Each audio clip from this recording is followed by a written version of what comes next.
Hello guys, ഇന്ന് രാവിലെ തന്നെ തുള്ളൽ സ്ഥലത്തേക്കാണ് പോയത്. ഇതിനെപ്പറ്റി പറയുകയാണെങ്കിൽ നൂറ്റാണ്ടുകൾ പഴക്കമുള്ള ഒരു റിച്വലിസ്റ്റിക് ആർട്ട് ഫോമാണിത്. പല നിറത്തിലുള്ള പൊടികൾ കൊണ്ട് വരക്കുന്ന കളവും പിന്നെ പല വാദ്യോപകരണങ്ങളുടെയും സഹായത്തോടു കൂടി പാടുന്ന പാട്ടുകളുമാണ് ഇതിന്റെ പ്രധാന ഘടകങ്ങൾ. ഇത്തരത്തിലുള്ള പല പാട്ടുകളും ഇപ്പോൾ നാടൻ പാട്ടുകളായി പാടുന്നുണ്ട്.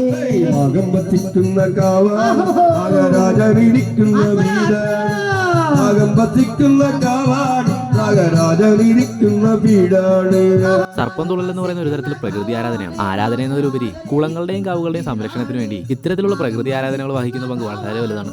ഓക്കേ, അവിടുത്തെ പരിപാടികൾ കഴിഞ്ഞപ്പോൾ കരിക്ക് കിട്ടി. സ്പൂൺ കിട്ടാത്തതുകൊണ്ട് കൈ സ്പൂണാക്കി. കരിക്കും കഴിച്ച് ഉച്ചയപ്പോൾ അന്നദാനം കഴിച്ച് വീട്ടിലേക്ക് വന്നു. ഇവിടെ കുറച്ച് പണിയുണ്ട്, അളിയൻ ചെയ്തോളും, നമ്മൾ കണ്ടു നിന്നാൽ മതി. ഇടയ്ക്കൊക്കെ സ്ക്രൂ ഡ്രൈവർ എടുത്ത് കൊടുക്കുക, പൈപ്പ് എടുത്ത് കൊടുക്കുക പോലുള്ള അതികഠിനമായ പണി ചെയ്യേണ്ടി വരും. പക്ഷേ അത് കുഴപ്പമില്ല, മാനേജ് ചെയ്യാൻ പറ്റും. എന്നിട്ട് കുറച്ച് കഴിഞ്ഞപ്പോൾ പുറത്തേക്കൊന്ന് പോയി. പിന്നെ നമ്മൾ ഇന്നലെ മുണ്ടിൽ ചെയ്ത വർക്കില്ലേ, അതിന്റെ ഫൈനൽ ലുക്കാണിത്. അവരത് നല്ല വൃത്തിക്ക് തന്നെ ഡിസ്പ്ലേ ചെയ്തിട്ടുണ്ട്. ഗ്രീൻ ലെറ്റേഴ്സ് നന്നായിട്ട് മാച്ച് ആകുന്നതുകൊണ്ട് വൈകിട്ട് വീട്ടിലെത്തി ചായ കുടിക്കാനിരുന്ന പപ്പയുടെ വക ഒരു പാട്ട്.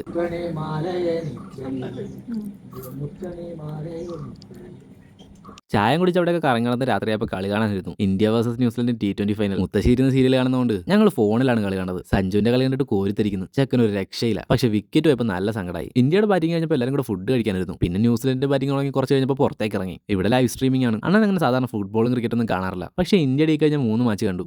അത് പറയുമ്പോഴേക്കും രോമാഞ്ചം വരുന്നു. ഇവിടെയാണെങ്കിൽ ഓരോ വിക്കറ്റ് പോകുമ്പോൾ ഒരു രക്ഷയില്ലാത്ത ആവേശം. ബുംറ എന്ത് അറിയണേ. കളിയാണെങ്കിൽ അവസാന ഘട്ടത്തിലേക്ക് എത്തി. ആവേശം കൊടുമുടി കയറി. അങ്ങനെ ഇന്ത്യ ജയിച്ചു ഗൈസ്. പിന്നെ ഫുൾ ആഘോഷങ്ങളായി. കഴിഞ്ഞ വിഷുവിന് പൊട്ടിച്ച് മിച്ചം വന്ന് പടക്കമൊക്കെ എടുത്തുകൊണ്ട് പൊട്ടിക്കാൻ തുടങ്ങി. പടക്കത്തിനൊന്നും അങ്ങോട്ട് പൊട്ടാൻ വയ്യ. അതുകൊണ്ടെല്ലാം ചീറ്റി. ചേട്ടൻ മാൻ ഓഫ് ദ ടൂർണമെന്റ് ആകുന്നപ്പോൾ എന്തെന്നില്ലാത്തൊരു സന്തോഷം, ഒരു അഭിമാനം തോന്നിയത് മലയാളി ആയതുകൊണ്ടായിരിക്കും. പക്ഷെ സന്തോഷം തോന്നിയത് അതുകൊണ്ട് മാത്രമല്ല. He's a hope. നമ്മൾ ആരൊക്കെ എത്രത്തോളം ചവിട്ടി താഴ്ത്തിയാലും ലോകം നമ്മളെ അംഗീകരിക്കുന്ന ഒരു ദിവസം, അല്ല കഠിനാധ്വാനം കൊണ്ട് ലോകം കീഴടക്കുന്ന ഒരു ദിവസം അതെന്തായാലും വന്നിരിക്കും. അതുകൊണ്ട് തന്നെ I see myself in him. അങ്ങനെ നമ്മുടെ ടീമിന്റെ T20 വേൾഡ് കപ്പ് പോക്കുന്നതും കണ്ട് ഒരുപാട് സന്തോഷത്തോടു കൂടി ഇന്നത്തെ ദിവസം കഴിഞ്ഞു. അപ്പോൾ ബൈ.